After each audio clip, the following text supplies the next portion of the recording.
have these international funders and partners to come in. Before I go further to Norway, before we jump over to Norway, I will say that there were a lot of benefits that came out of this, because the name of my talk is The Ups and Downs of Rural Tourism. So I need to cover the ups and the downs very briefly. There were a lot of collaborative marketing strategies. There were a lot of collaborative planning activities. Because this is intuitive. You don't want someone coming in from the outside and telling you how to do things in your area. That's the absolute wrong way to do rural tourism development. And so there was a lot of collaboration. There was a lot of marketing strategies, even like building in tour operators coming to the area as you're creating itineraries and as you're creating basic products. The tour operators are getting that buy-in from the beginning, and they're saying, hey, I could sell that. I love this idea of what you're doing over here. That didn't happen enough, though. My partner Simon on this project, I wasn't on this project. He's my partner now on Uplift. Anyway, Simon said that that didn't happen enough in the beginning, and that was one of the challenges of the project. That was one of the downs of the project. Also, there was a natural attrition from these training programs. 40 people signed up and said they wanted to host people in their own homes. But then by the end, only 30 people were actually doing that. And then after that, only 20 people were actually doing it well. And so that needing to engage continually with the visitor and that hosting mentality, that didn't happen as much as the project leaders would have liked, the local leaders and the international leaders. So those are some downs. But overall, very successful marketing campaign, an uptick in tourism, and the chart here in blue, those are all the indicators on one part of those strategies. They had these indicators, these metrics for measuring their success for each of those 4 strategies that I had outlined before. This is just one of them. Probably for this one's for the entrepreneurship strategy. Okay, now we're going to go to Norway. It's going to be a little bit colder there. So, I love maps. I'm not officially a geographer, but I have always loved maps. And it drives me crazy when people talk about a place, but they don't provide context. So I might overdo that. You recognize Scandinavia in one of the maps here, and in the larger map, see where that red dot is? That is the Saltstraumen Strait. Okay, it's a little thin body of water that dumps into that larger. I'm close enough, I can point. It dumps into this larger fjord. And so here's the Atlantic Ocean over here. And what's so special about that little strait is the force of the tide, the strength of the tide is like nowhere else on Earth. And I decided not to talk about like knots and speed, and it's just really, really strong. It's really strong. And maelstrom is a word used to describe the strength of these waters. And so what happens is a lot of different types of fish. I mean, very, very biodiverse aquatic environment up there in the Atlantic, because you don't have a lot of people messing it up. And so it's very biodiverse. And all these fish dump into this fjord. Very cool. And divers and anglers, fisher people, come here to see the fish and catch the fish and have different types of experiences with the fish. Sometimes they have an experience with the fish like this underwater, and then sometimes they have an experience with the fish eating the fish. And also the recreation of catching the fish, but big diving area. And the area overall is a marine protected area. It is a marine protected park. And that's significant to this story because there's some bad things happening here. This cute little guy, isn't he cute? He is a wolffish. And there are wolffish all over the world. There are wolffishes in South America. This wolffish, and the characteristics are the same. This wolffish lives a lot in very dark places, and its movements are dictated by the cycles of the moon. What's cool about the wolffish is once the male and female wolffish mate, they both hang out for a little bit in their nest. That's not what you call it, but in their nest, in their cave. But then the female is like, okay, thanks, bye, have fun. And so the male just protects the eggs, like this. And they're very, I'm not going to say friendly fish, but they don't mind humans. They don't scare. And especially if you're protecting your eggs, you're young, you're going to stay there. And the divers in this particular area, sorry, thought the map was there. Just imagine the map is there. The divers in this particular area have gotten to know specific wolffish, and they know them, and they recognize them, and maybe the wolffish recognize the divers as well. Who's to say? And so lots of photography is done, lots of filming is done. Also, tourists are coming into the area now to see this guy because he's so interesting looking. I'm not going to say ugly. He's so interesting looking. He's almost charismatic. Yeah. And I have a soft spot for the non-charismatic animals, really. And so divers are coming in, tourists are coming in, and fishermen are coming in. And what's happening is there is a lot of pollution being left underwater with the nets and the lines. I guess the bait's not that really big of a deal. But anytime you even have divers, there's going to be human impact felt. And so that lovely fjord is really starting to get trashed. And animals are dying, birds are dying, all kinds of aquatic life is dying. And it's just kind of a bad situation. And so many people are, isn't that beautiful? Like, many people are calling for a ban of fishing, a ban of diving. And when I say many people, national political parties in Norway are calling for a ban. Certainly local folks are calling for a ban, but even the diving tour operators that recognize this is their livelihood, they're calling for a ban. Now it's already a marine protected area, but it's interesting. So I'm doing research in this area with a colleague in Norway, and then a colleague in Colorado in the U.S. And so we are studying the wolffish and the perceptions of the wolffish from a post-humanistic perspective. And I lost my point there. Yeah,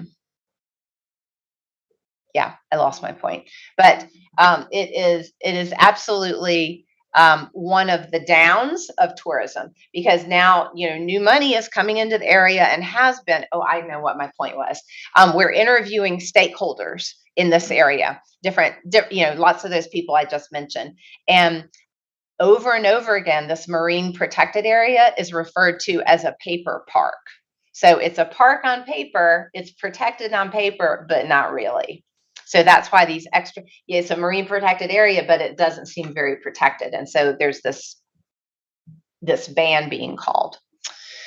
Okay, we're going to leave Norway. We're going to come a little bit closer to home. Okay, we're going to go to Guatemala. Now, I don't think you need maps of where Guatemala is, but since I'm American and I don't know where anything is in the world, right? I did want to just put perspective on where in Guatemala we're talking about. And so we're in I pronounce it Pitan. Okay, we're in the Pitan area, and we're going to a wildlife sanctuary. And the name of the wildlife sanctuary is ARCUS, and that is an acronym in Spanish that basically is a protection area and rescue area for wildlife. Okay, so when I say ARCUS, that's what I'm talking about. And as you see from the slide, it was formed by citizens. It was formed by citizens. And this is going to be a theme, like how rural tourism efforts are initiated, right? In Uganda, they were initiated from like this, but also like this. You understand what I mean? Like from the ground up, but also from the outside in. ARCUS completely from the ground up. And they do all kinds of wonderful activities. I went to ARCUS this summer in June, and I was fortunate to be able to volunteer there, and wore a mask in the jungle, cleaning macaw poop. It was amazing, right? And cutting up bananas for whoever eats bananas down there. I can't remember. But I guess macaws and toucans would eat bananas and different fruits. It was a wonderful experience, and I highly, highly recommend it. If you ever want to learn more about wildlife trafficking, like in the situation where it's happening, because most of these animals were confiscated at the border or at the airport, because they were going to be sold as pets, or as a bird that's going to sit in a hotel or something like that. But they have all kinds of animals. And then later they built, with some funding from external funding and internal funding, they were able to build a very nice environmental education center. So you can think of it as a visitor center too, because tourists come and they learn about wildlife trafficking and poaching. And it's very well done. Okay, we're going to go on to, they are, I will say they are accredited by the Global Federation of Animal Sanctuaries, which is a thing. It is a governing body that will say this is a good sanctuary. They have really good practices, and you have to pay to become a member, but it's not much. Now, that doesn't mean that non-members are all bad, but it does give you a barometer of if you're going to go to an animal sanctuary somewhere, just check the list and see if they're on there. Also, just check websites, because if a sanctuary is doing good things and has ethical practices, they're gonna brag about it. They're gonna tell you about it. So that's just a real sidebar in terms of if you are traveling and you want to go see animals and you decide to go to an animal sanctuary or some sort of animal attraction, check the website. If they're telling you good things, that's a good sign. If there's nothing on there, maybe pass on that one. So, goodness. Again, many animals. I also encourage you to check out their website, because there's so much more information there. But the closest town to ARCUS is Flores. And do you know Flores? Some of you nodded like you've heard of Flores. Yeah. Okay. Yeah. Pablo, you've heard of Flores? No. Okay.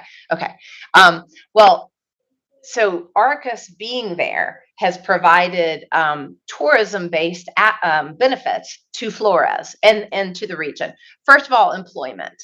There are wildlife technicians. There are veterinary technicians. There are folks that cook food for the staff and for volunteers who come and work. Volunteers like me who came and worked in June. There are people who work in transportation, and there are a lot of biologists and ecologists who work there, and veterinarians. So it's a big operation, and they actually have an office in Hawaii. They're doing work in Hawaii as well. Anyway, so just jobs and revenue. Now, anytime you have a place where you've got animals and people, you're going to need food, you're going to need supplies, you're going to need sheets, you're going to need digging, gardening equipment. And so just down the supply chain, all of the things that are purchased to keep Arcus running, that's a benefit. That's a really big economic benefit to the town of Flores. The other big attraction, as you probably know, is Tikal National Park. And so when people come to that area of Guatemala and Petén, they go to Tikal. Like usually that would be what they do. Now that Arcus is there and established, people stay longer in the region. And in tourism, that's the name of the game. You want people to stay longer so that they spend more money on good things. And so now they're going to Tikal. But then they're saying, well, what about this wildlife thing I've heard about? Let's go over, let's cross the water and go visit the education center. And then they get emotionally involved, and they leave a donation for the center, which is wonderful, of course. Now, I know about Arcus, and I went to Arcus through a company called Animal Experiences International. And if you don't take away anything else from this talk, Animal Experiences International. This is an international tour operator. They're based in Canada. It's run by two women, and one's a veterinarian and one is a social scientist. And they arrange tours for volunteers to go all over the world and help animals. Like that's the best combo of animal and tourism that you can get. And so the image there on the bottom left is from their website. And so they bring lots and lots of people into Arcus to volunteer.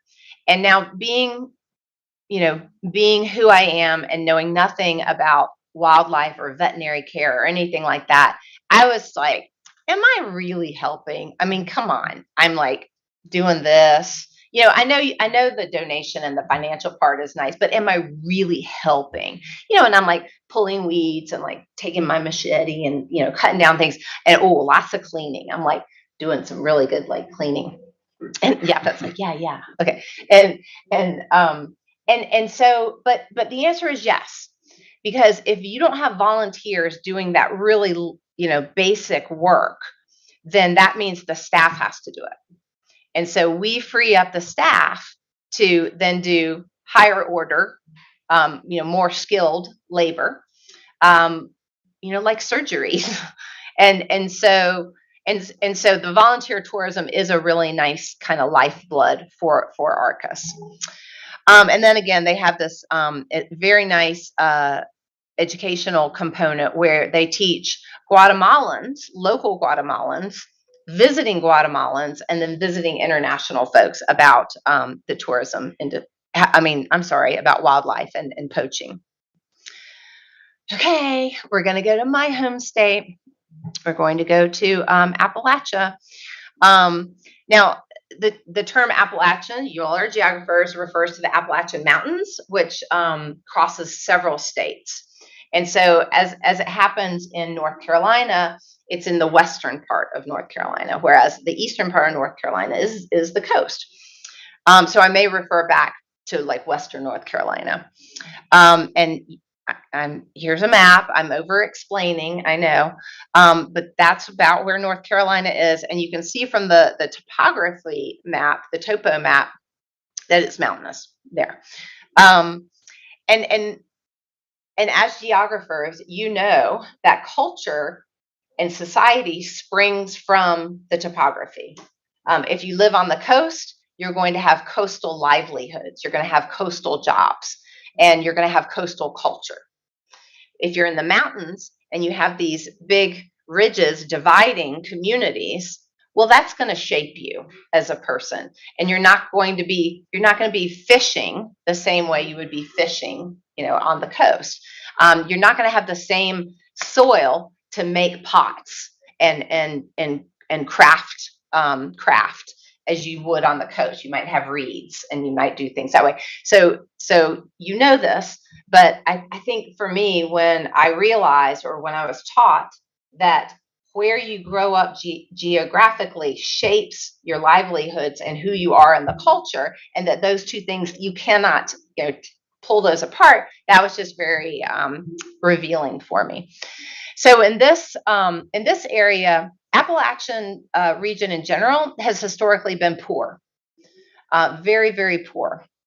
But then as society progressed and more and more people accumulated wealth, people who had wealth would come to the mountains and they would say, man, this is beautiful. I want a home here. I'm going to move here, or if they're very wealthy, I'm going to have a second home here. And so you had a lot of outsiders coming in. And when you have outsiders coming in, there's some tension and there's some resentment, because the outsiders have more money than the people who are there, and they're starting to throw their weight around and make decisions when they're not really from there. So that was happening in the 1990s. And then there were a lot of extractive industries coming in, mining for coal and, taking things out of the earth.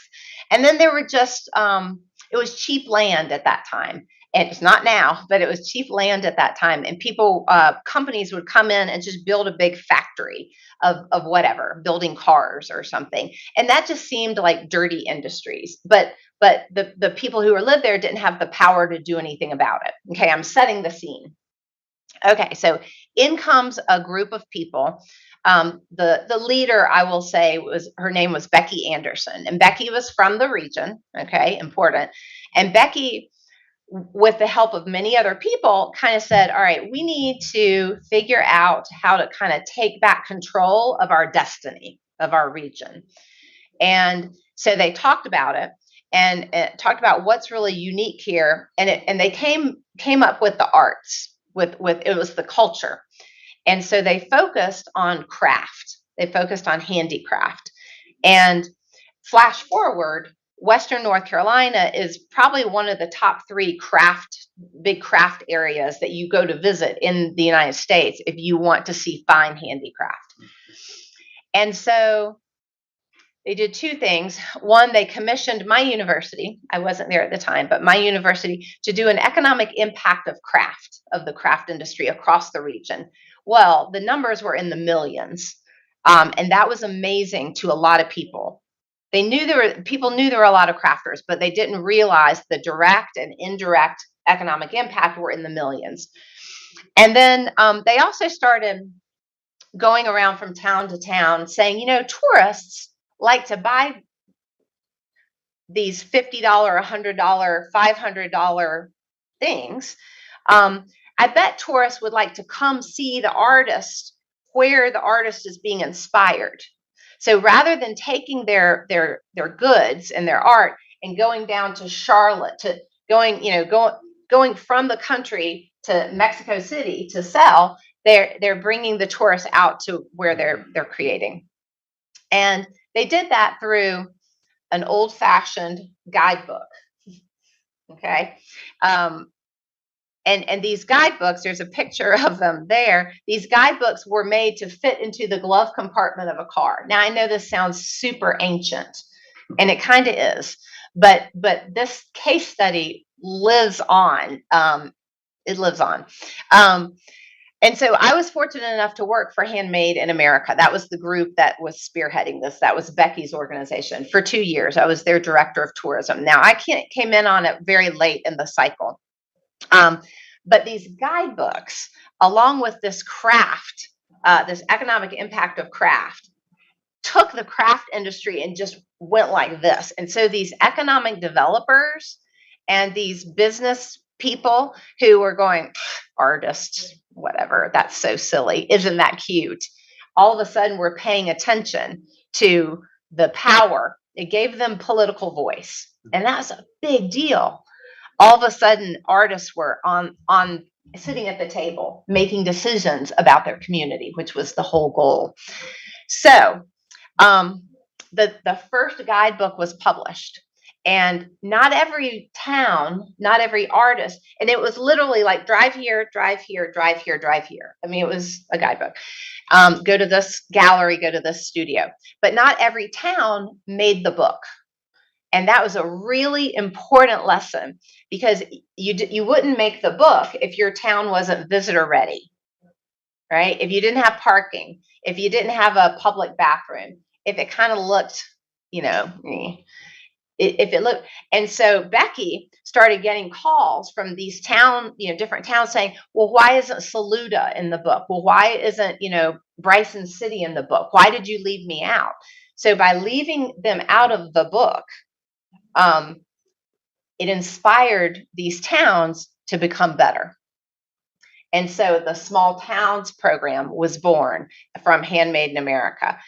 I do not have time to tell you about the Small Towns program, but it was brilliant. It was absolutely brilliant. And again, it was a partnership, local community members, local volunteers, and one paid person working with Handmade to write grants and to provide support to whatever the town wanted to do, right? The town had to outline their priorities, and then grants would come and the town would be developed. Okay, so I think that's probably enough about Handmade in America. And but I think that gives you a taste of how powerful this organization was. The artists in the area today, some of them don't even know about this heritage. They don't know that Handmade set the stage for them and made Western North Carolina the place that it is. And that's interesting as well. Okay, so that was a lovely trip around the world. Hope you're not jet lagged, because we got a little bit more talking to do.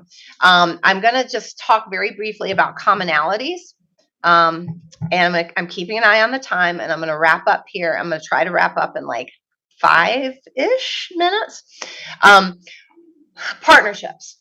I tried to do a good job, but I probably fell short of naming all the people who are involved in these partnerships. I mean, in these programs, multi-level, wide and rural tourism cannot be done without so many partnerships. You need all the stakeholders present, the people who stand to benefit, and especially the people who are like have something to lose.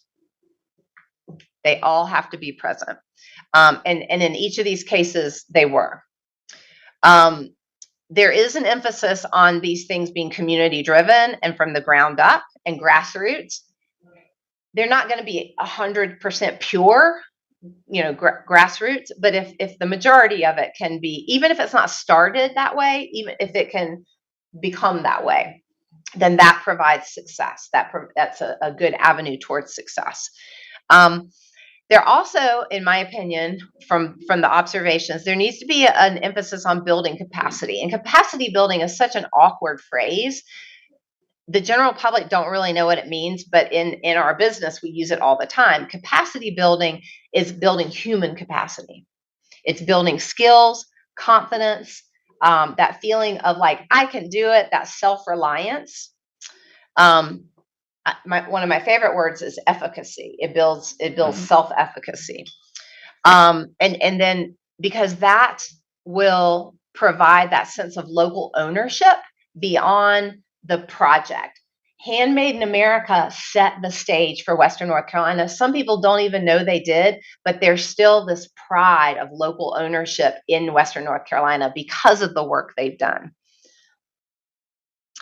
And then some more commonalities. Not as much about this on the slides, but it helps if you are aware of the positive impacts and the negative impacts, the ups and downs that could come with tourism development, and you start paying attention to those from the beginning, and not just planning for them, but monitoring them and measuring them and evaluating them. That's better from the beginning.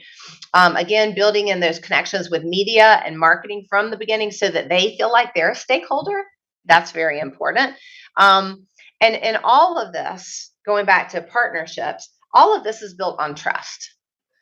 Again, life lesson, not just about rural tourism, but trust has that element of reciprocity, shared values, and transparency. Yeah, I knew there was another one, transparency. When I lost my train of thought a few minutes ago, I said, "Oh, I've lost my train of thought." There's no reason for me to pretend like I didn't. And so I was being transparent with you. That allowed you to trust me a little bit more about what I'm saying. So at least I hope it did. That's the end of the case studies. And I just want to very briefly introduce this community capitals framework because it relates. Everything in a community can fall into one of these 7 community capitals. And what is brilliant in my mind about this model is that it is so simple and everyone in a community can get their head around it. And if you change one thing in a community, if you build capacity, then that is going to have a ripple effect. It's going to change another component. And then that change is going to change another component. One of the examples, really quickly, there was a boardwalk built along a creek. Just imagine a boardwalk being built along a creek. And people from the community start walking on this boardwalk. Well, they're getting healthier. They come down, they've got like a routine now. They're working out or running or walking, but they're also enjoying nature. So they're feeling calmer, more peaceful. They're also seeing each other and being more social. Okay. Also on this boardwalk, it becomes like a draw from outside areas of the county, and they come down and they love this boardwalk. Everybody's like digging on this boardwalk. And even the people who didn't want the boardwalk are now saying, yeah, I supported that boardwalk when the idea came up. A festival, an arts festival, is now set up once a year along this boardwalk. And artists can sell their wares along this boardwalk. Tourists come in and go to other parts of the town. So one change in built capital, building the boardwalk, has this ripple effect within a community. That's the power of this community's capital framework. Now, that process is a spiraling up process. And if you are working with a community, or a community wants to talk about something that they've done, or they're asking for money so that they can build a boardwalk, the community capitals framework is powerful, because in 60 seconds, you all saw what a boardwalk could do for a community. And so maybe it's installing sewer lines or Wi-Fi, whatever that slight intervention is, or having a program for young pregnant women, whatever the intervention is, it has a spiraling up effect. And you can tell your story so much with this. Okay, that's more spirals. Don't worry about that. Back to Handmade in America real fast. I did a retrospective study on all of their programs. And instead of it being a spiraling up, it looked like this. Okay, on the left, I interviewed 120, 130 people who worked with Handmade during the course of 2 decades. And I compiled all their answers. And this is what they said their interventions did. So the very top thing on the left is the economic impact of craft study. The top thing on the right here is the very first craft book. Those 2 things did this and this and this, and then that did this, and then that did this. Then I asked people to put it into the community capitals model. And I don't know if you can read this, but if you look at all of these crazy drawings, there was so much human capital gained. There was so much social capital gained. There was so much financial capital gained. and political capital. People who did not have a voice in the community felt like it was their community again, and they had control over their own life. So crazy drawings, I know, really wild, but this is how you can use the community capitalist framework to tell a very complex story about a destination or a program. I really want to thank you and all of the supporters of the program. Thank you, Alvaro. Thank you for being here today, because it would be difficult for me to look at these, images and the chairs and not have. Thank you very much for your engagement and your attention. Also, I would like to thank Simon Jones and Nora Livingstone and my colleagues, Dr. Hen Heemstra and Christina Cavalier, who helped provide me with information about this story. And thank you to Arcus for doing such amazing work, and to Handmade in America. So, I am finally done. Yeah, thank you, Carol. Mm-hmm.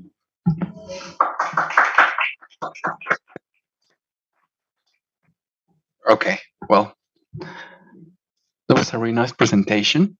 I was thinking about the differences between Mexico and the rural tourism here, because it's nothing like this. For example, I was thinking about this small towns program that we have something similar as Pueblos Mágicos. Yeah. But it has been a failure of a program pretty much, because local people is not really involved. And I have a question about it. I think that the small towns program is focused, the difference between Mexico and the US experience, I think, is the purchasing power of tourists. Because, for example, you were saying that tourists go to the Appalachian region, and they can buy a handicraft made by locals in $50, $100, $200. Here, for example, this program is focused on domestic tourism. Mm-hmm. But domestic tourists don't have this purchasing power. Sure. So they create handcrafts, they travel, but we're talking like maybe people who travel to the magical towns spend less than 1,000 pesos a day. Absolutely. I think I know where you're going. I don't think that matters. I was using those numbers just to get your attention. I mean, there's certainly crafts that are less than that. But I don't think the scale is what's important. The scale of the purchasing power is what's really the focus. It's all of the other things. It's the crafts people feeling like they have a market, feeling like this is a viable livelihood to keep doing what they love to do. It's them as a collective feeling like they are moving the needle, to use a funny expression, that they're making a change in their town for the better. So if you go from $5 a month of income to $10 a month, that's an improvement. But it could be 50 to 100 as well. And so I'm not sure the scale matters for the point of this presentation, but yes, I'm glad you brought that up, because there is a big difference. Okay. Thank you. Yeah. Well, now I'm going to talk in Spanish a little bit. No sé si alguien tenga alguna pregunta para Carol Kline, algo quieran ustedes, no sé, profundizar algo. I'm asking them for questions. Yes, preguntas, please. Now that you were talking about flores, I was thinking, okay, a lot of animals arrive there in order to local people take care about other animals that were confiscados. Mm-hmm. Confiscated.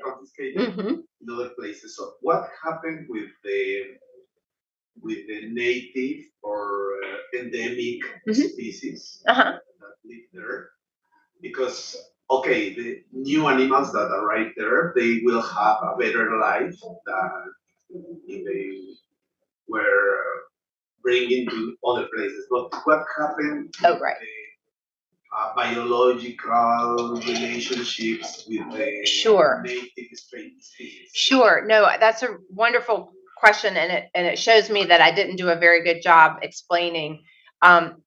They are native species. The animals that are living there at the sanctuary are native to Guatemala, and the whole goal of the coming to the sanctuary is so that then they can be released, and they are taken up to Tikal National Park, and then they're released back into the wild. And there are some really like emotional videos you can watch of macaws, flying off.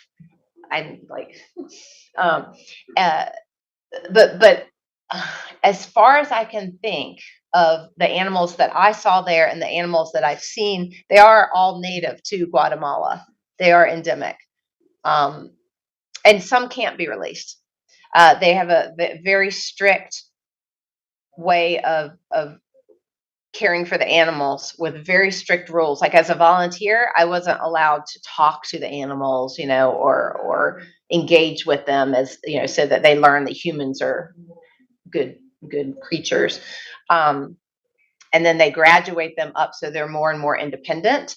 So at first, maybe an animal couldn't. I'm really like going off subject here, so I'll just stop. But yes, they are endemic species. And I have another Yes, question. please. Now that you were talking about Norway, Yes. I think the tourism probably wasn't a good idea, no? Because as you told us, after tourism, the lake or the area, the water, now it's very polluted. So it's getting bad. Do local people think that probably is a good idea to stop tourism? Mm-hmm. Yes. Well, I don't know if they want to stop. I mean, they do want to impose a ban on fishing. I'm not sure if they want to impose a ban on diving, but they do on fishing. And so some of those anglers are going to be local, and some are going to be tourists, and some are going to be local Norwegian tourists. So I don't think it's no more tourism. I think they just want it to not be a paper park. They're angry that there's supposed to be these protections in play, but they're not. Did that answer the question? Yeah, the question is because I don't know. I have the idea that in Mexico, tourism programs always encourage to promote tourism. More and more and more. Mm-hmm. Never they think about to stop tourism. That's right. So my question is in that way. Is it possible to think that for Norway people to say no more tourism in this place? Right. Or always they are thinking that we have to promote tourism. No, I think they are saying, let's slow down here and figure out what's going on.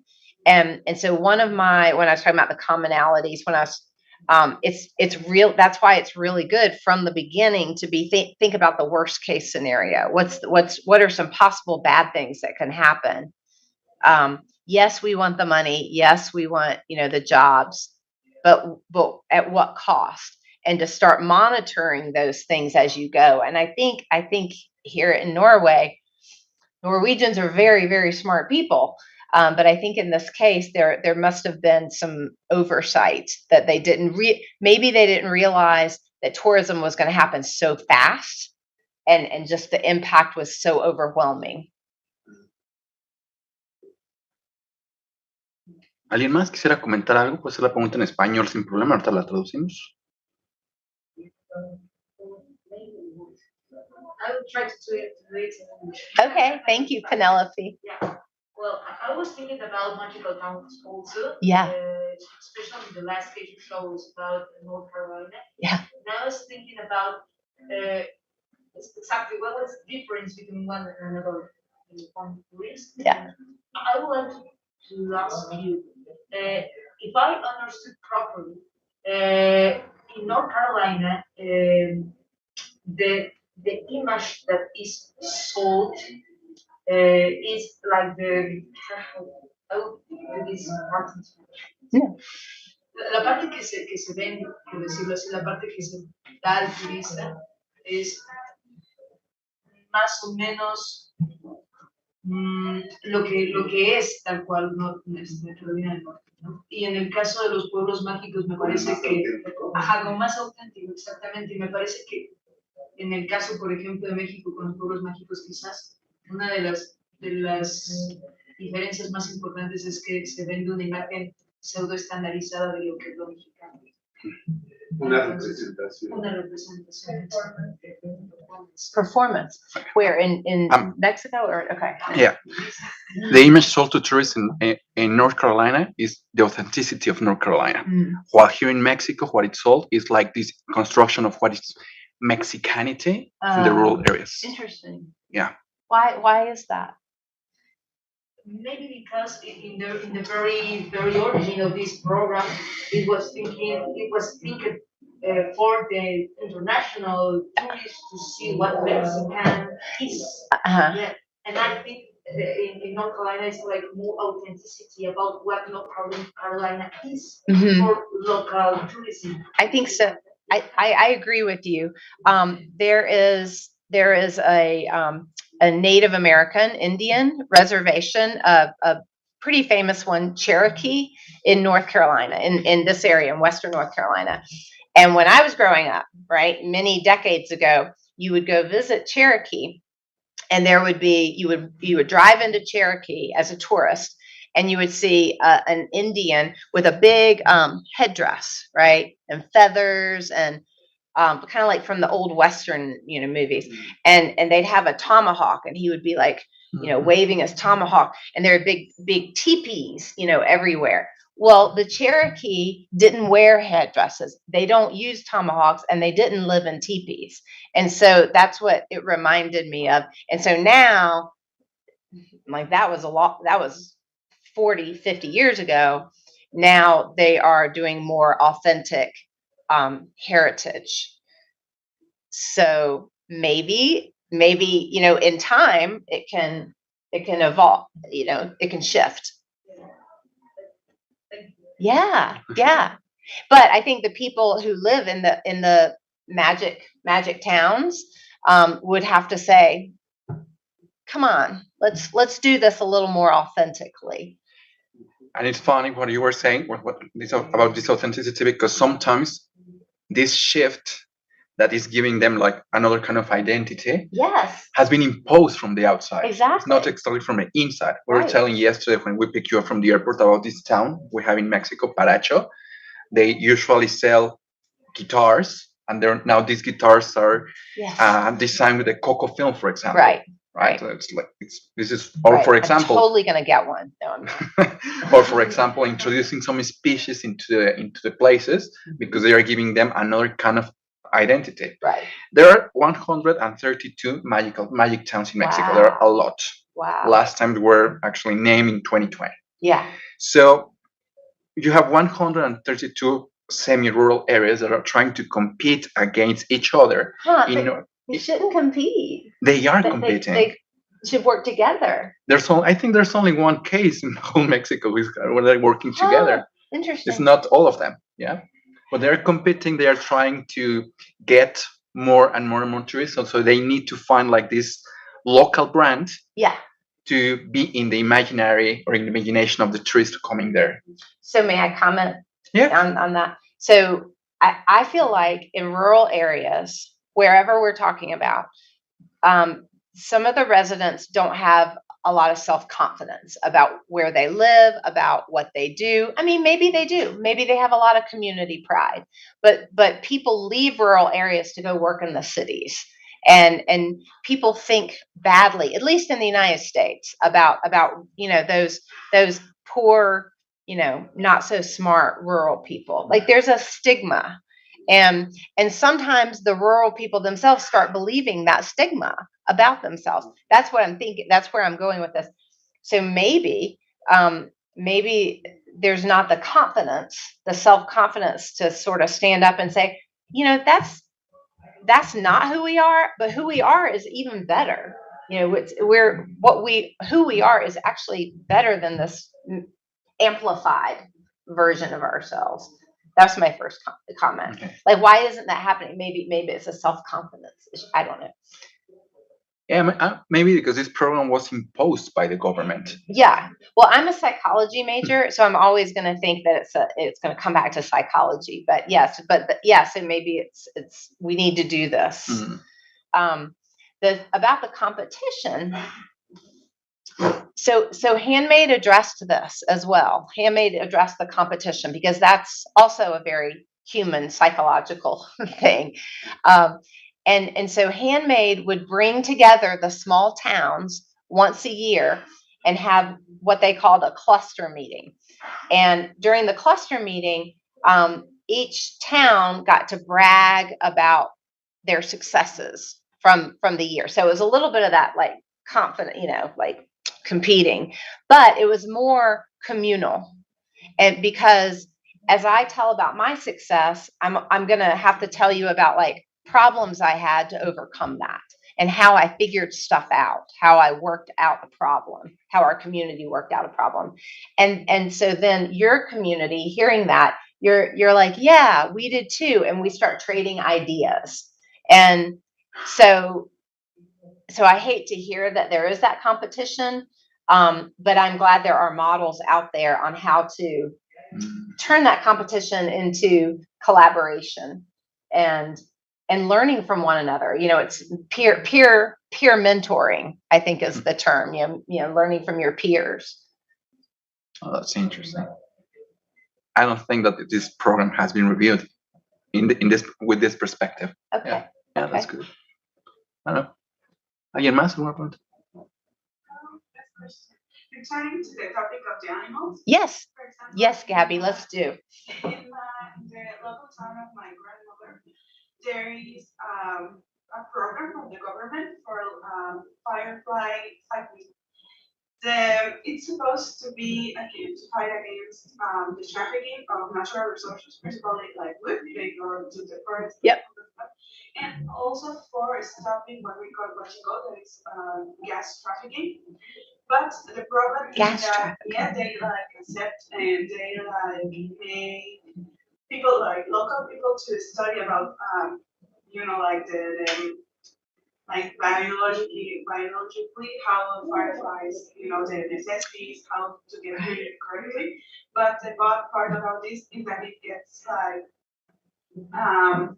they forgot about it when it's not the seasons of the firefly, that it's only from like June to that makes sense. Mm-hmm. So the trafficking of oil continues, and that's kind of like the bad part. But my question is, in the examples that you mentioned, I can just see that all of them are like kind of like permanent. The animals don't migrate like a lot. Like for example, we have like monarch butterflies, fireflies, etc.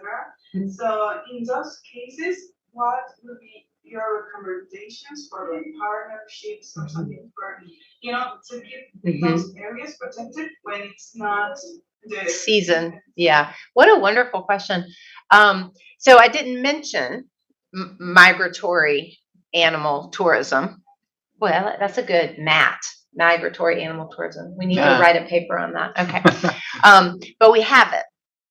A colleague from Canada came to the area where my university is to study firefly tourism. And that happened to be in a protected mountain, in a protected area. I don't know. He does a lot of work on insect tourism, and certainly not all insects migrate, but it's a smaller area. But what a fascinating question. I think right off the top of my head,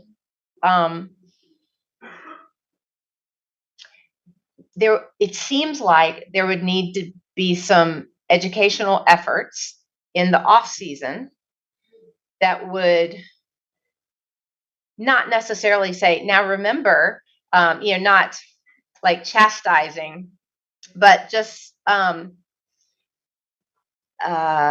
am I trying to say?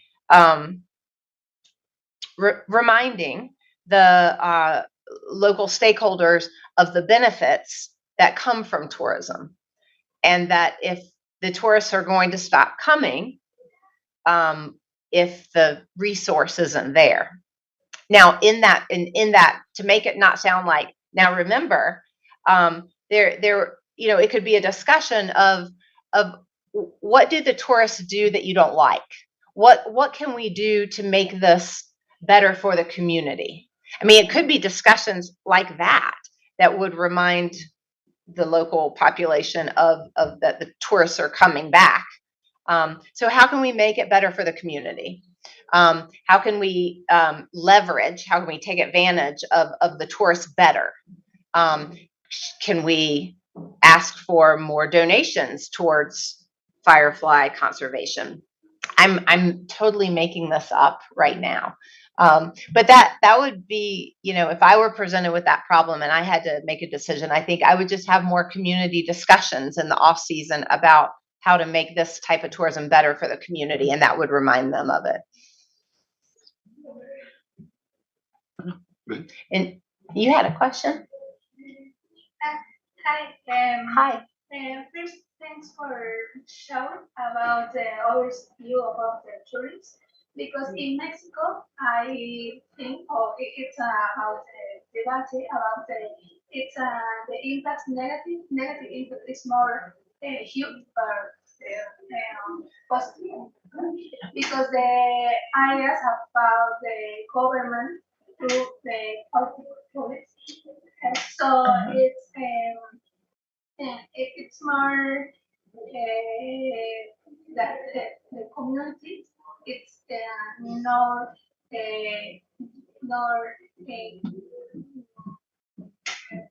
no turismo.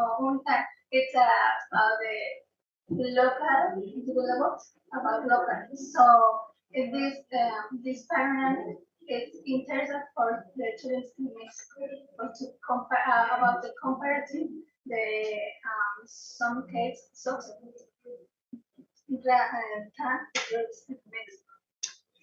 Yeah, thank you. I noticed that when Jafet was talking about the program was coming from the government, you were nodding your head. So governments are always going to suggest programs, right? Yes. That's not going to change. So what do you think we can do to be better prepared for that when it's a program that we don't want, or we want it but maybe in a different shape? How? I'm asking you. Within local Mexican culture, because I can't say what would work. And so how do you think it could work? I think it depends on the community. In every community, I don't think there's a general answer to that. Right. But I'm thinking in several magical towns, for example, that they have been named after the program. They receive money in order to, manage all the facades and improve tourist facilities.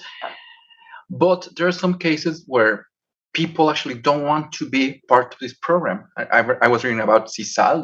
That's a town in Yucatan. Mm-hmm. And there's the other town, Comonfort in Guanajuato. Mm-hmm. Comonfort's story is very particular because Comonfort was an industrial town. Uh-huh. The industry is not there anymore because the industry moved to another part of Mexico. Mm-hmm. So they actually ran out of labor, of jobs. So the government decided, okay, well, we have Comonfort and there's no industrial activity there anymore. Let's impose tourism. So Comonfort is now a magical town, and people really don't know what to do with tourism because they weren't prepared for tourism for this tertiary activity now.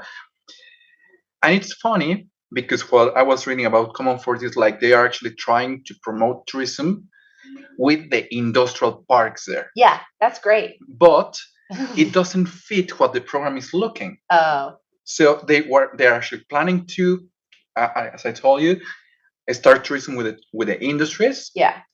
But the government is not giving them the money, the capital, because it's not within within what the program is actually proposing to do, because this is not rural tourism, it's not about handicrafts, it's not about a particular heritage element. So you can do tourism in that way, but not inside this program. Yeah. That's So exactly. So this is Yeah. this kind of contradiction that sometimes happen Yeah. in some rural communities or small communities that they want to develop tourism. Yeah, I mean that is a problem. I mean that is completely counter Yes. than what we've been talking about. What type of tourism does the government want them to? In pueblos mágicos, in magical towns, it's like, Oh no, in that particular industrial area. no, the communities is they want to Mhm. promote industrial tourism, Right, which is great. but they are part of this program Pueblos Mágicos. So the government wants them to move towards, I don't know, handicrafts or rural activities or something about heritage traditions, but they don't have any. Hey. Well, even when you started the story and you were saying that the government, decided that, we're going to impose tourism, I was like, that's not going to work. It's not working. Yeah, that's not going to work. Not only is it not going to work for the community members, they're going to be very frustrated and angry, as they should be. The visitors are going to have a bad time. The visitors aren't going to feel any authenticity. As a tourist, you don't want to interact with an angry, frustrated community member, and so it's just not going to go well for anyone. Yeah. Well, Yeah, that's a good case actually to study. Yeah, it is. Is there a certain part of the Mexican government? Is it a Ministry of Tourism or okay? Yes, Interesting. Also, the thing here is that many pueblos mágicos are named as pueblos mágicos because someone from that place or because I don't know, someone important suddenly he proposed, my sure. town should be pueblo mágico. Should be this, yes. So I think the first question that when they want to introduce tourism in that places is asking them, do you want to promote tourism here? Because maybe the local people are not interested in that. So that is a great segue, thank you, to the Uplift program. We received funding. When I say we, I mean like my university, I received funding, and my partner Simon received funding for a 3-year program in rural areas in North Carolina to do tourism. And step one, and so in the process of us, we wrote up what we were going to do. Okay, I mean you have to like say, this is what we want to do, give us money. Great. So we got the money, and which makes it sound a lot easier than it was. It took like a year and a half of like networking and doing this. So, but now we know we have the money. When we wrote up the program, we had to name particular places that we'd like to work in. So we named places that the tourism expenditures went down from the year 2021 to 2020 to 21. Just name towns, and they're in. I mean, we had some strategy. They're very poor areas, very, very poor areas, and not a lot of tourism going on. So we picked the areas that kind of needed the most support. But now that the program is officially kicked off, it was my job to go back with every single tourism director and say, hi, we have this money and we have some ideas and we'd like to work with you. Here's what we're thinking, but what do you think? And like starting that with the one person. Now that tourism director might get paid nothing a year and have, it's like half their job to do this. That tourism director has a board of directors. And so now then the next step is like, hi, we've got some money and this is what we talked, so but it's and I say we do not want to go anywhere that we're not welcome. We don't want to go anywhere where there's not consent. We don't want to go anywhere where you're into it because you're a tourism director, but the people aren't into it. And so we're going to feel our way, like for the first 6 months, and we're going to go, once we have their consent, we'll plan public meetings, and, we're going to ease our way in. And at every step of the way, we might go, we're not feeling like this is what the community wants. And I guess that was a long story, but we think we're doing it the right way, and I'm sure we're going to mess up, and I've already messed up. I've already made many mistakes, and my rural counterparts were like, you can't have a meeting at that time of day because people are working. I'm like, oh yeah. So it has to be that trust. It has to be there. They have to be able to say, Carol, you're being kind of dumb right now. Let me tell you, what's going to work in our community. And I have to say, thank you for the reality check. You're absolutely right. What is going to work best? And so I haven't worked in rural tourism for like all 30 years. I started that way, and then I took a little break and got my research game going, and now I'm going back. And so I've forgotten some things, and that trust is critical, absolutely critical. They have to know that I have the best intentions, and I have to know that they've got my back, and we're going to work together. Good. Yeah, good. I don't know. ¿Alguna otra pregunta? Any other question? I have one last question before we take you to the bullfight today, as we told you. I'm kidding. What do you think about creative tourism when it is implemented in these rural areas for trying to lift the tourism activity there and the engagement with local population and tourists? Does it work, or it doesn't work, or is also something with ups and downs? I think what my answer is going to be. I think it's great if the local community wants it. I think if there's buy-in and that's really what they want, then yes, I think it can be very effective. But I think not just creative tourism, but any type of tourism, as long as we follow those principles, then I think it's got a better chance of working. I'm not saying it's gonna work. It'll definitely be successful, but it's got the better chance. Okay. Why do you ask about creative tourism? Because there's someone here interested in creative tourism, and he's not speaking. Okay. Yeah, I see. He didn't ask anything about it. Yeah. I see. Okay. Very good. Yeah. Very good. So, no more questions? Perla. I tried. I'm not sure about my pronunciation and my very bad English, but I tried. Beautiful. Well, in these cases of the presentation, you mentioned some problematics, like pollution or something like that. Yeah. But well, I think what other problematics, social problematics, have this story.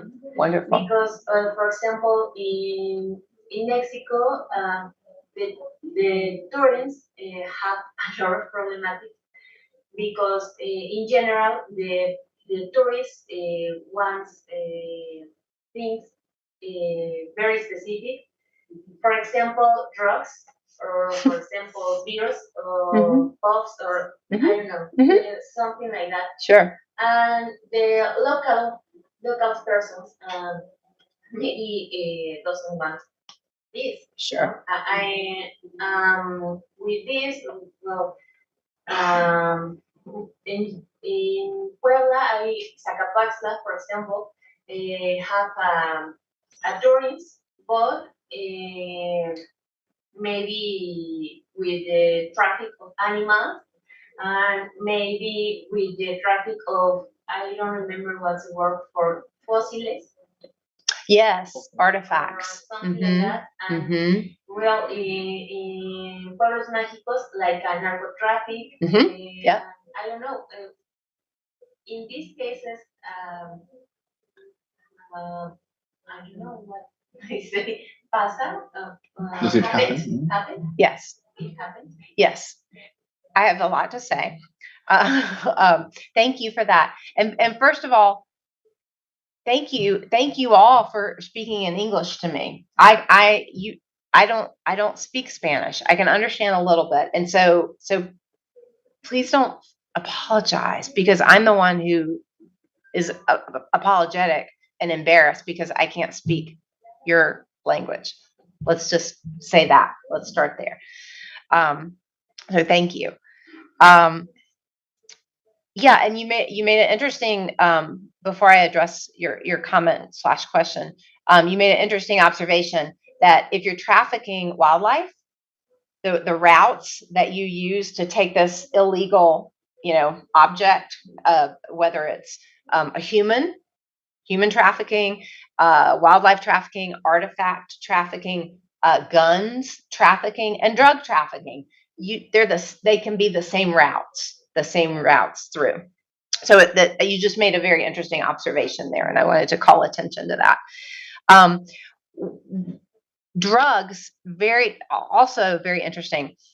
In my sustainable tourism class, I talk about how a lot of times tourists think about destinations as, ooh, there's that crime there, or ooh, there's that prostitution there, or ooh, there are a lot of sexually transmitted diseases there.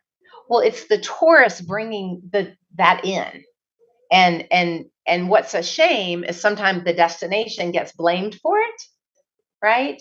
It's the tourist creating the demand.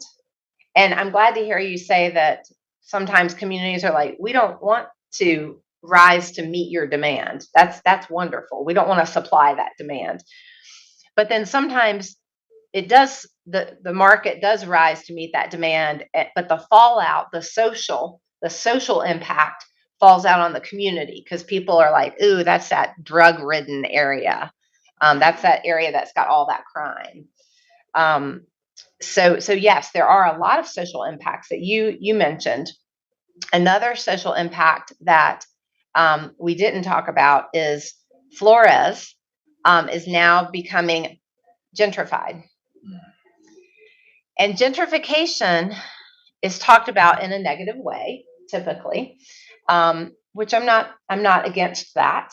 Gentrification is also development. It's economic development, and it's bringing in things that could improve the community's quality of life. But it also certainly brings in things that diminish the community's quality of life, especially if the community can't afford to live there anymore. And so that is starting to happen in Flores. I don't think we can say, oh, that's because of Arcus. I think that's more because of Tikal. But if Arcus is part of the tourism product mix, their hands aren't completely clean. So I don't know if you wanted me to talk more about, do you want me to talk more about social negative impacts? Well, actually, I think you have the answer. Okay. For my question, because, well, I think these cases are very different, different of here. Okay. And maybe, well, I'm geographer. I want other kind of tourists. Yes. Here, Yes. because it's impossible try to think about end the tourist, because some places are poor, Yeah. but very poor. Like my study case in Westphalen, it's with people Nahua and Totonaca, Okay. and maybe in this place it's impossible to try to think without tourists, because the government Impose. These political, and the Nahuas and Totonacas fight with that, but really, well, it's impossible because they doesn't have the apoyo, Support. the support, and well, I don't know. I think it's very difficult, and well, if the tourist is here, try to do the other forms. Right. So, I think that, and I thank you for your answer. Oh, so I did answer that? Yeah. Oh, I did? Okay. The last question. I have a couple additional thoughts. So it sounds like the government wants tourists. Tourists are in the study area that you're doing. And it's hard. It's hard if the tourists are already there to change the trajectory. That's really hard. Rather than if it's there's not a lot going on yet, and you can sort of craft it from the beginning or from the early stages. So am I correct that tourist is already happening in your study area, and you'd like to see it change to a different type of tourism? Yeah, that's difficult. I wonder, do a lot of people share your vision? I don't understand the question. Do you the first one? Well, do a lot of people share that vision? Hay mucha gente que comparte tu visión. Well, I think not a lot, because in general the people want to happen like now. But I think some people maybe Yeah. So they're used to it being the way it is, and they're just going along with it. Es que la gente está de acuerdo con eso, o sea, simplemente se lleva bien con el turismo, o sea, con la postura. Some of the people, but it's all the time fight because some people don't want. That's hard. Yeah, all the time. It's hard. Well, I think in Mexico it's very common. Sure. So, in an ideal situation, do you know ideal? ¿Una situación ideal? No. Oh, well, so in an ideal situation, the people who want change could band together, right? And it would be cool if there were some research that could be shown that tourists actually want to do these other things, and that there's a viable market to do other types of tourism, like the economic impact of craft. Mm-hmm. Well, I think it's difficult in this case because the government doesn't have in these places, the locals have a language very specific, and maybe, for example, me, I try to understand the people, but I don't speak the language. And I think it's a very big problem. Oh, wow. Because maybe the government, how can I say, se aprovechan. Takes advantage of. Yeah. Of this situation. Yeah. And I don't know, it's a big problem. It is a big problem. I'm starting to see a lot of the dynamics. Yeah, Quetzalan, what Perla is, the community Perla is working with, they don't speak Spanish as a first language. They speak Nahuatl, and they have this they have an indigenous identity really, really, really strong. Right. So that's what for example, the magical towns documents are not translated to Nahuatl, for example. They're just in Spanish, and when people actually go there, they don't know how to do it. So it's the government who is taking the direction. Right. So yeah. Really interesting. And maybe these stories it's the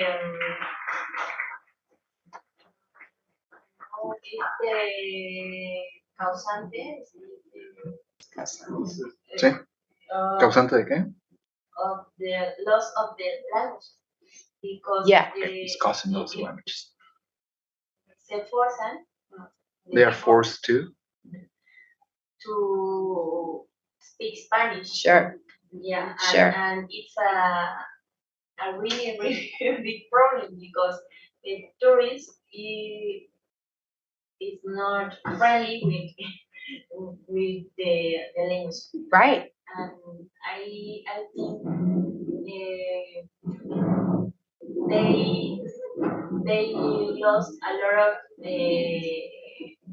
knowledge of biodiversity and cultural heritage and something like that. I don't know. Yeah. Thank you for painting a picture of how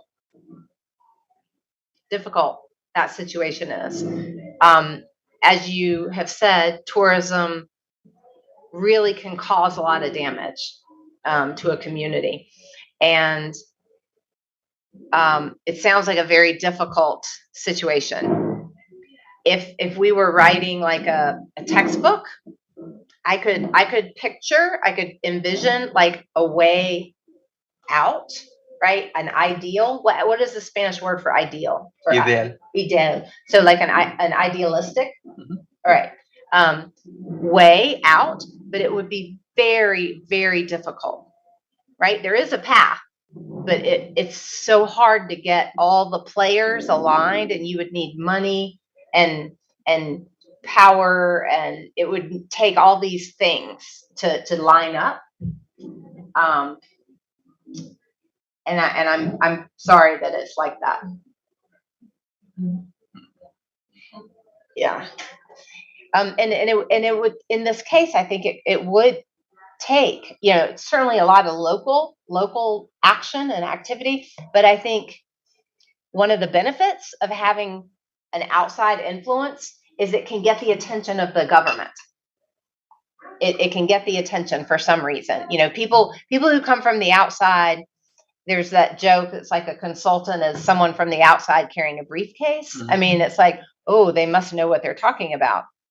And so if there were someone with finances that could get the attention of the government to listen, that no, it's actually this local indigenous culture that we're interested in developing, and we want to work with the local stakeholders, then maybe those voices could drown out with enough local support. Those voices could drown out the imposing voices of the government. Does that make sense? Am I making sense? Okay.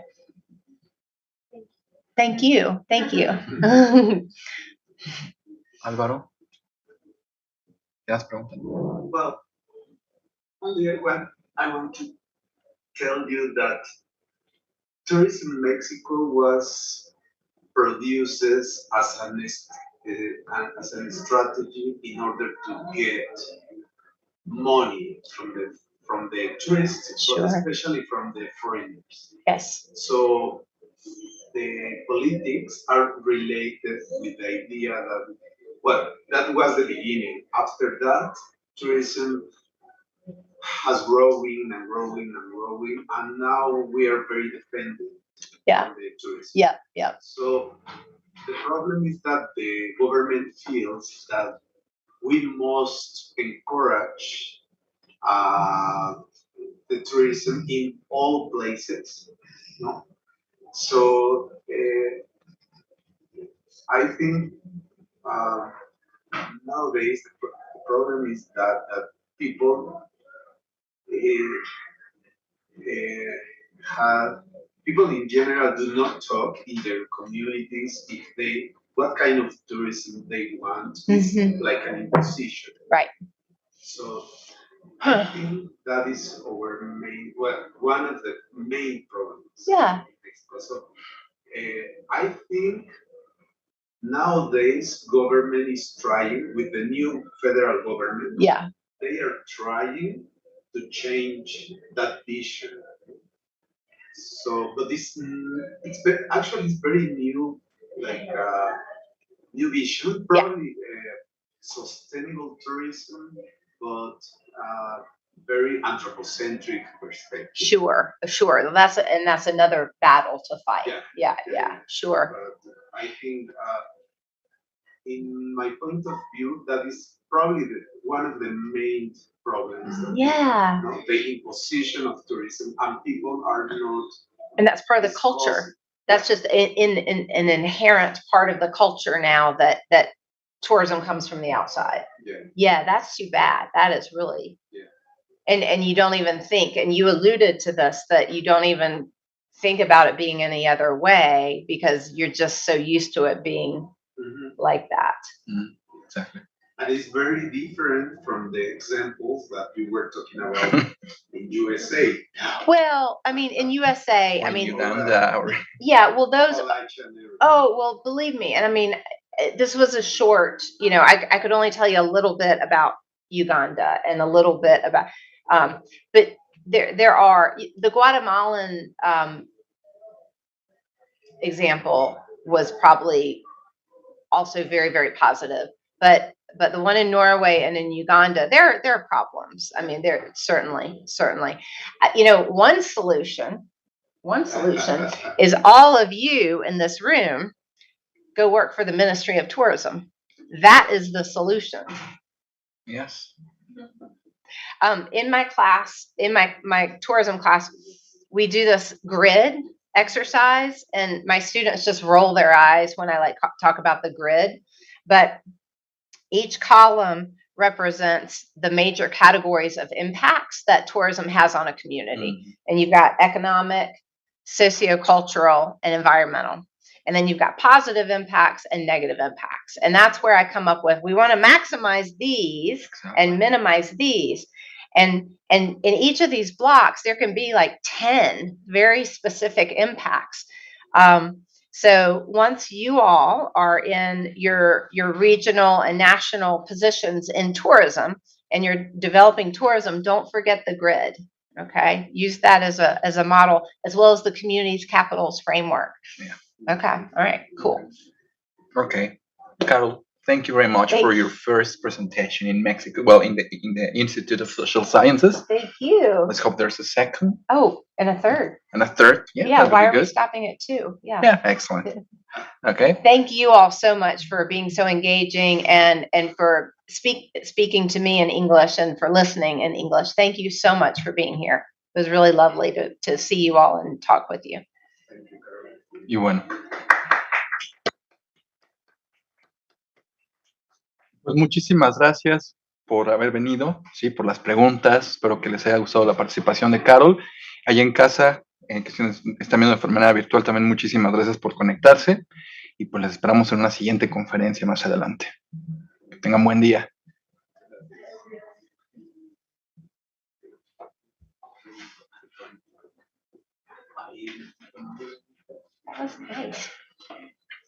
Javier, muchas gracias. Thank you. Thank you. There were a lot of engagement. Yes. Yes. And it's really nice, also interesting to see the students actually speaking in English, because sometimes with Albert, we're like, let's have like a lecture in English with the students. Like, no, they're not going to understand. Yes, they can understand. Yeah. Oh, yeah. Yeah. Sí. Y de hecho yo le dije, vamos a viajar por el episodio.